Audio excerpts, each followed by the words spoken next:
Hello, and welcome to the Weeb Years, your premier podcast destination for queer millennials to talk about old bullshit. I'm Beanie. And I'm MaeMae. MaeMae, we are officially sellouts. Sellouts? What makes you say that, Beanie? I don't remember if I sent you the email, but the higher-ups wanted us to be more marketable, so there's nothing more marketable than an isekai. Oh, you've done me dirty, but you make a good point. This sure is an isekai. You pronounced that so weird. Isekai. It was weird. MaeMae, what did we watch today? We watched The Vision of Escaflowne. I'm very excited that I finally got to watch this. This is another one that's been on my to-do list for a very long time. You, I believe, had seen this before. Is that right? No, actually, I had never seen this. I'd never heard of it. And in fact, a million years ago when we were like, hey, MaeMae, do you want to do an anime podcast with me? I told my partner, and he said, oh my god, you have to watch Escaflowne because it's one of his favorites. That's right. It wasn't you who had seen it before. It was one of your partners. That's what I was thinking of. Mm-hmm. And you two watched it together for this. I'm pretty sure he would have killed you if you didn't watch it together. Yes. The scheduling was challenging, but we spent a very good chunk of time enjoying this. And it wasn't just two of us. There were several of us watching. So the whole house pretty much got to experience this anime together, and it was so much fun. And now we get to experience it with you, dear listener. So let's get into experiencing. Experience with us, listener person. The Vision of Escaflowne was an anime series released in April of 1996 by Sunrise. It was created by Shoji Kawamori, most famous for creating the Macross franchise. He first conceived of the series after taking a trip to Nepal. I thought was a fun little note. Oh, that comes through so much, actually. Wow, that's a good tidbit. Character designs were done by Nobuteru Yuki, and the show was directed by Kazuki Akane, who would later go on to direct one of my favorite anime, 2019's Stars Align. Originally, the show was very male-targeted, but Akane assisted on making the show more appealing to girls to help broaden the audience, made it less horny, and making most of the male characters prettier. Also, apparently the inclusion of tarot cards was a part of this. I guess tarot cards are considered girly? I could see them being aligned with feminine energy, but that's an interesting sentiment. I read that little factoid and I thought about it, and it's like, I don't necessarily think that tarot cards are gendered, but you also don't really see a lot of masculine presenting people doing tarot, I don't think. That might be the first time I've ever considered this, but right? In fact, the only time I've ever had my cards read was by a masculine presenting person, so I'm not sure what to make of that. Fun little factoid, if nothing else. Along with the TV anime, there was also a film released in 2000 that retold and reinvented the events of the series, as well as 3 separate manga, 2 of which were released at the same time the anime was in production. This is a interesting little point of contention. Yes, one of the manga came out first, but this is an anime original series. Oh, so the anime came out first, and then these 2 manga came out? No, one of the manga came out first, but it was based on the show as it was going through production. I think it was like, it got like partway through production, and then was shelved for a couple of years, the first manga that came out was based on the original version, but like, technically this is still a anime original series, even though there was a manga that came out first. It's very confusing. Yeah, it's all based on technicalities, I guess, but I very much want to get my grubby little paws on this manga because multiple reasons, but I've heard that there are different versions of our main character. Yeah, the one from the first one I read is distinctly hornier. Oh, well.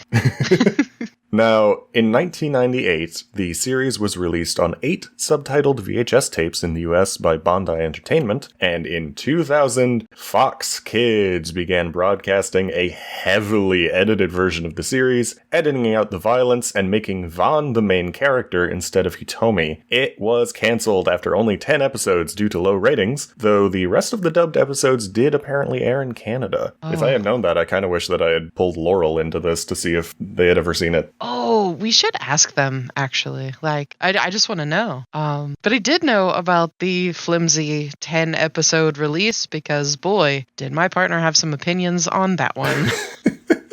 There's a part of me that wants to check it out of extremely morbid curiosity. I will say I have before seen the Fox Kids version of the opening. It does kind of fuck. Oh, now I really want to watch it. It's really cool. We're not done. In 2016, Funimation held a Kickstarter campaign to release an HD version of the series with a brand new, faithful English dub, which ended up raising over double its original funding goal. Wow. Yeah, we did watch the original Japanese version, of course, because of the time frames of the show and whatnot, which unfortunately does mean we had to watch the original standard definition version, but I have seen clips from the Blu-rays, and Jesus fucking Christ, it's gorgeous. Ugh, I want to see clips. I didn't get to see the Blu-ray. That would be amazing, because this show's already gorgeous. It's really pretty. But before we can talk about that, we need to talk about the story. So let's do that. Jump right on in. The Vision of Escaflowne follows 15-year-old Hitomi Kanzaki, a high school track star with a hobby for tarot cards. One night, while trying to impress her crush, a beam of light shoots down from the sky, revealing a boy from another world named Prince Vaughn and a monstrous dragon. Hitomi starts to have visions of the future which allow her to help Vaughn slay the dragon, after which the two are sucked back to Vaughn's home world of Gaia, a fantasy world where our own planet Earth can be seen in the sky. We're gonna get more into the initial plot stuff a little bit, but real quick, the visual of just like the Earth and the Earth's moon both being moons in the sky of this like fantasy world, oh, it fucks. It's so cool. It is so cool. I found myself waiting for a shot of the sky just so we could see it, because it's just so neat. It gives such a fantastic, almost like a sci-fi to this fantasy world, and it's stunning. It's really good. And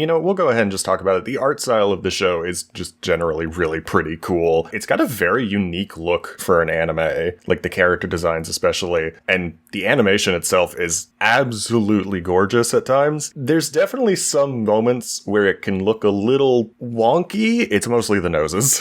It's mostly anytime a character is shown in profile, those are some sharp faces. The noses are very particular, but as a big nose enjoyer, I had a nice time. I didn't know that character trait of yours. I didn't know that you were such a nose fan. I'm a fan of noses. No, one of the things that caught me off guard several times was not just the eyes themselves, because the eyes are gorgeous throughout, but there are some shots where they're very, very tall, and it took me out for a minute. Like, this is supposed to be, a heartfelt beat, or maybe the character is scared or something, but then they've got like 2-story eyes, and it just took me right out. But you really can't talk about this show without talking about how gorgeous it is. Like, it's sumptuous. It's delicious. Every single fabric and texture, and even like the nature scenes with the dappled light and leaves and rocks and holy everything. It's just gorgeous. It's so pretty. I was devouring the visuals of the show. Especially, I love the mixture of Japanese and medieval European aesthetics that Gaia has going for it. I would love to talk about the various aesthetics that you can pick up on in this show, because yes, you do get gorgeous Japanese and medieval. There's I was picking up on some like World War I-esque kind of vibes towards the end. That was pretty cool to see. There's one of the militaries definitely has that. There's also a lot of like Middle Eastern and Indian aesthetics going on at some points too. You definitely see the Nepal shining through in some of the places that they go. I guess I will chime in with this. I was going to save this for like the very end, but it would feel weird if we didn't mention, speaking of like all of the different real world aesthetic inspirations that the show has, there are one or two character designs in this show that I think you could pretty objectively just call racist. Unfortunately, I'm going to have to agree with you. There's definitely a few. There's this like scummy, money-obsessed dude who is also the only character drawn like vaguely Middle Eastern. Like there's a lot of like building aesthetics and like the geography and architecture that takes a lot from like different places of the world. But he's one of the few actual characters where it's like, no, you are meant to be from like a very stereotypical fantasy version of Arabia, and it is questionable. There's also this like rat bee beast man who looks like the Chinese caricatures you'd see from a 1930s propaganda movie. Yeah, unfortunately, he's just missing his hat. I was really disappointed because he's a compelling character, but the way some of these characters are portrayed it's really, really not good. It is really only those two at the very least, but it is very, like, it's enough where it's like, I feel like we should mention this. Definitely. Getting back to the story, Vaughn and Hitomi make it back to Vaughn's kingdom of Fenelia, where he is crowned king for slaying the dragon, only for his home to be attacked by the kingdom of Zybok using their giant robots called Gaimelfs. Did you know that this was a mecha? Guess what, bitches? This is a mecha. It's a mecha! Vaughn and Hitomi are forced to flee the burning kingdom using Escaflowne, a Gaimelf passed down to the kings of Fenelia over the generations, which starts an epic journey as the two travel Gaia in search of a way to stop the Zybok Empire and send Hitomi home. Leave it to sunrise to have some fucking gorgeous mechanical design. That first shot where Vaughn hops inside the cockpit of Escaflowne, I wrote down in my notes, mechanical detail / horny. Good. I think I have I just have in all caps, Mech Knights. It's so cool. It's so cool. There have definitely been more anime, especially recently with the isekai influx, that have tried adding mecha designs and just mecha in general to their fantasy worlds. But I feel like, I don't really know how to explain it, but I feel like there's a difference between here is a fantasy series that has giant robots, and this is a mecha series in a fantasy setting. And I feel like Escaflowne is definitely a mecha series in the fantasy setting. Does that make any fucking sense? Yeah, well, I mean, in any genre, you've got hallmarks that you play to classify it within the genre. So I think a mecha anime within a fantasy setting is a far more apt description for this one because of how they interact with the world and how the story weaves them through this world. So I'm in agreement with you. It's a really difficult thing to make that distinction, though, because I feel like the other side of it, where it's a fantasy setting with mechs, often can fall short of expectations. But I think a mecha story set within a fantasy setting meets those expectations and tends to be more satisfying. I don't know if I would really attribute any, like, clarifiers of quality to it. I just think that they are categorized in a different way. Like, a fantasy series that happens to have giant robots, like one of the first ones of that comes to mind is Magic Knight Rayearth. Magic Knight Rayearth is also great. It's just definitely fantasy first, and then there happens to be some giant robots in it. That's a fair distinction, I think. I'm looking forward to seeing that one. I don't have context on that yet. Oh, God, yes. Now, I will say, at first, I was pretty unimpressed with the music and sound design. Around the 4th or 5th episode, it started getting a lot better, and there are some few scenes with some, like, absolutely gorgeous songs. I do distinctly remember the very first episode, though. Like, the music that's playing while Vaughn is fighting the dragon kinda sucks, and the dragon is like a stock sound asset dump in all of its cries. Yeah. But as the show goes on, there is some gorgeous fucking music. I think it took me longer to even consider the music because it wasn't stand out. But when I did finally notice it, it had me by the throat. Like, and I'd finished this series a little closer to recording, so I'm really thinking of the last couple of episodes and how impactful that music got to be by the end, because it really takes hold and it really forces you like into this story. It just grabs you by the ears and drags you in. It's great. So a guy named Hajime Mizoguchi is credited as the lead composer, but a lot of the soundtrack was also done by Yoko fucking Kano. Oh, heck. Speaking of things taking a while to get started, I wasn't really impressed by Hitomi's character at first. She was really charming, but she didn't have a lot of agency in the first few episodes, and it was a bit disappointing since I'd heard a lot of good things about her as a protagonist before when hearing about the show. Thankfully, she does become much more active in events by the end, and I think she definitely deserves all of the praise that she's given. I hadn't heard much either way about Hitomi, but I can follow a similar progression where I wasn't super impressed with her but I was able to recognize that, she's a young high schooler. She doesn't have a lot of agency in general, just simply because of her age. And as, she's tossed into this completely wild and unbelievable set of circumstances, I think she really steps into her own. And it's really fun to watch her grow that way. I think a major part of it comes from other characters eventually starting to believe in Hitomi's clairvoyancy powers. Like, once everyone realizes, oh, we should listen to this girl when she says bad shit is about to happen, she's able to get in on the action a lot more and take a more proactive role in things. Yeah, definitely. It's really cool to see how the other characters react to her having this power, but also how they end up treating her when they figure out that it's real. Ooh, there's a note I'll have on that later I'm excited to get to. I can't wait. As the show continues, we're introduced to a handful of other major cast members. On the good guy side, we have Merle? I honestly am not really sure to pronounce that one. I feel like it actually got said multiple ways in the show, which is weird. I feel like it did, but I've been calling her Merle. Alright, we'll go with Merle. Vaughn's childhood friend and resident shithead cat girl. I really like Merle, she's fun.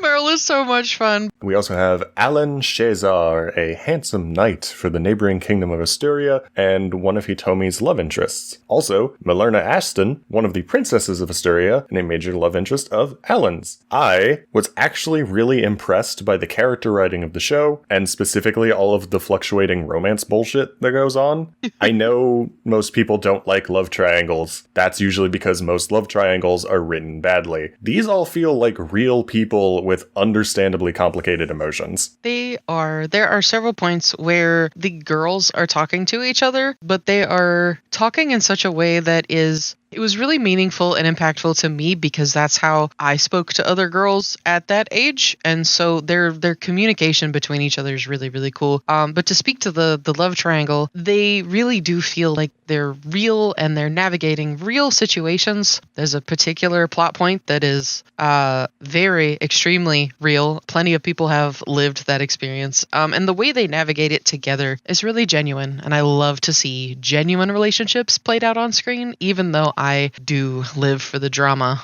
Oh, for sure. No, there's plenty of drama, but it doesn't feel... I don't know if ham-fisted is the right word I want to use, but that's the best I can think of. Also, I guess that's 2 words. You know what I mean. That's fair. Also, on the note of character writing, there's a scene from much later on I want to bring up where Hitomi is overwhelmed by all of the death and the violence around her and her role in things, and starts to feel like Vaughn is just using her powers as a tool. At first, I'll admit, I was like, Hitomi, people are dying, now's not the time for trauma. But then I caught myself, because that's the same argument that people used to use against Shinji, and I'm better than that. Oh, that's a really, really good comparison, because it's a very similar kind of trauma that they're both dealing with. That's a lot to put on they're 15-ish. Mm-hmm. And to put that much pressure on a young teen, they're gonna crack. And as far as storytelling goes, it was an enjoyable thing to watch them, succumb to this pressure and then see how they navigated that, because they navigated it poorly. But everyone else around them also navigated it poorly, but it was very human reactions. Yeah, very compelling. That's a great word. They are compelling. The part of that I really wanted to note, though, was that after Hitomi has her, as the kids say, crash out, Vaughn's reaction is to almost immediately apologize for relying on her so much. And that was a level of emotional maturity from my characters that I really appreciated. I really appreciate it. I feel like Hitomi reacted the same way I did, where she was very startled by Vaughn reacting that way, because it was a little, maybe not even a little, maybe a lot atypical of the things that he had been saying to her previously. Oh my god, a teenage boy apologizing. Whoa. Listen, it's a big deal. It is. Now, in terms of the bad guys, the 2 major ones are Delandau Albato, the campy and bloodthirsty leader of Zybok's Dragon Slayer Guymelfs, and Fulkin Fanel, Vaughn's older brother who abandoned his kingdom long ago and now works for Zybok as their lead strategist. I know you probably want to talk about Fulkin. Let me talk about Delandau first, please. I want to talk about the crazy twink man. I'm okay with this. Oh, you also want to talk about Delandau. I love them both. I love Delandau. He's such a scenery-chewing little shithead. He's so much fun to watch. I love him. I love the elasticity of his face. I love the whiplash he gives you when he goes from seemingly somewhat normal into absolutely deranged little twink man. I'm obsessed. I love this character. He's so great. Also, Don't Think I Don't See You, Sunrise, making another mecha anime where the main character has a unique specialty machine and the antagonist pilots a mech that's just a slightly better version of the mass production model but painted red. I fucking see you, Sunrise. I know your game. Now, Falcon, also a really fun character, but for different reasons. He's one of those villains who's trying to do what he believes is the right thing, but he does some pretty heinous shit to get there. But you also get the feeling that he is still a good person. I am 150% of the mind that Falcon thinks every single thing he has done is the right thing to do. I really think he is led by his heart, and, I think he's got a great mind as well, but I think he's been corrupted to a point where the decisions that he makes, even though he thinks they are the correct things, are definitely not for the long run or anything. And that is the single best way to do a villain, period. I really like how he has this posse of outcasts that he's adopted, like the doppelganger or the sexy cat girls. And I like how they make it very clear that he does actually care about all of these people that he's just kind of fucking collected over the years. It's not just you are a tool for my desires. It's no, I found you in this time of need, and I will give you a home, and I will give you worth. And that was a very nice touch for the villain, especially. Beanie. Yes. He has a found family with a bunch of weirdos. Have you seen his He's got hair? A furry found family. Have you seen his eyeliner? This man is a little queer-coded, at least for me. Okay, this motherfucker, if we're going to talk about his design, Jesus Christ, this hot guy with long green hair, a metal arm, a katana, and black angel wings. He looks right out of the sketchbook of a 12-year-old girl. Listen. He is anime as fuck. Yes. He is Mr. John Anime. Falcon fell out. Falcon created DeviantArt in the same way that Hatsune Miku created Minecraft. Fuck you. That was way funnier than it should have been, you piece of shit. Oh, interesting note. Falcon and Delandau were originally the same character, but were split into two antagonists as the story fleshed out. That's a wonderful relief, because I can see how they would have worked as one character, and I hate that. My skin just crawled. I hate that.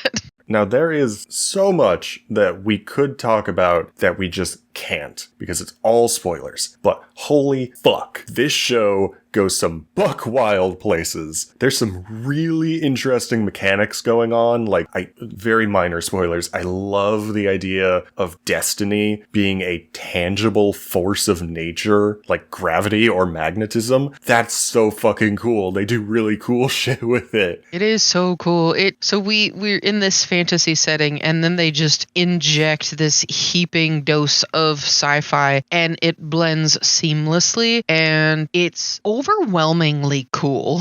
When they revealed who the main villain was, my boyfriend rushed into my office to check on me, because apparently I shouted "holy fuck" a bit too loud. Amazing. This might come as a surprise to people after we already did episodes on things like Evangelion and Code Geass, but this might be the first series where I legitimately want to record an entire separate episode just to talk about spoilers. Honestly, I would love to do that with you, because it's so, just like we mentioned earlier, talking about this show and not talking about the visuals, you don't get the full experience. Talking about this show and not talking about all of the things that we want to spoil, we're just not making it. We don't get to talk about the Delandussy. We don't get to talk about it. I don't know if I'm going to include that or not. I don't know if you should.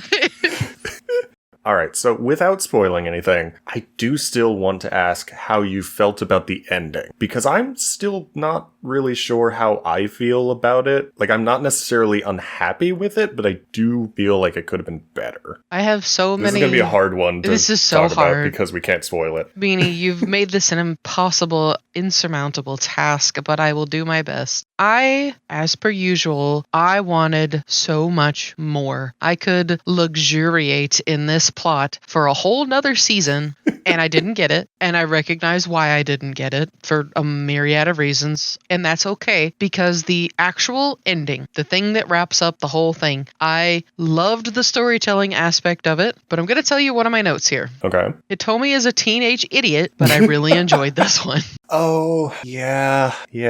I left it feeling fulfilled, but I also, I was sad. It was okay. Bear with me here. I love cooking. I love cooking for other people. And something that I am guilty of a lot is I will cook something for someone else, and they'll be eating it, and they'll be telling me oh, this is delicious. I love this. Thank you so much. And I'll be eating it. And it is good food, but I can tell all of the different ways and oh, I should have added more of this. I should have cooked this instead. And that's how I feel about the ending of Escaflowne. It is good and satisfying, but I can still pick apart all of the ways it could have been better. Beanie, that was beautiful. Thank you. I love the way you describe that. Thank you. And you bring up that I bring up a performance of some flavor, on the stage or as done as a sport, and where you think about how you could have done it better, but you put your all out while you were up there doing whatever you were doing. And yeah, that's exactly how it feels. Is you can pick apart the pieces where there could have been more, it could have been better, it could have done this or that, but at the end of the day, you still completed the performance, you still ate that meal, you were still nourished, and you still did the thing. That's exactly it. The show has left me feeling nourished. I like that. I do want to bring up, you will commonly find, if you're doing any kind of research or reading on the show, a lot of sources will say that the show was originally intended to be 36 episodes, and then partway through it got cut down to 26, and that's why the ending might feel a little bit rushed or unsatisfying. I'm not sure about that though, because people on the creative staff, that's where that information came from. There are people who worked on the show who have said, oh, we wanted it to be 36 episodes, but we had to cut it down. But then other people on the creative staff will say, no, it was always 26 episodes. So fucking shrug, I guess. I, as someone who works on a creative team, I feel like both things could be true. There could also be the sentiment of we, as a team wanted it to be this, but ultimately we couldn't get it there for whatever reason. And that could be where some of that's coming from. Just the personal desire to, enjoy this story a little bit longer. Because that's what I want. I want 36 episodes of this for them to play in this world and tell the story and enjoy all of this with all these fun characters. I will say that, yeah, sure, it felt a little rushed, but nothing really felt left out. It just felt like there could have been more. We were nourished.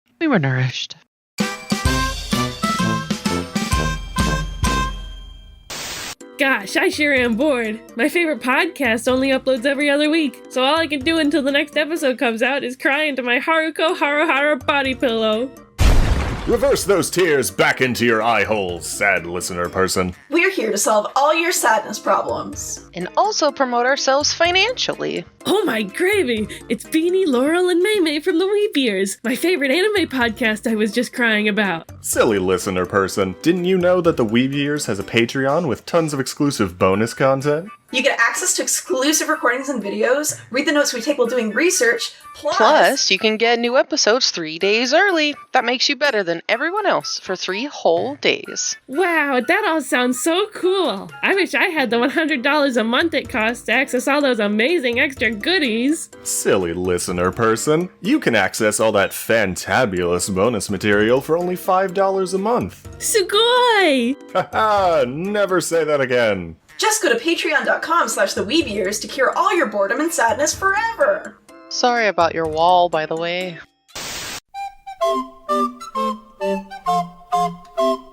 Hey, guess what?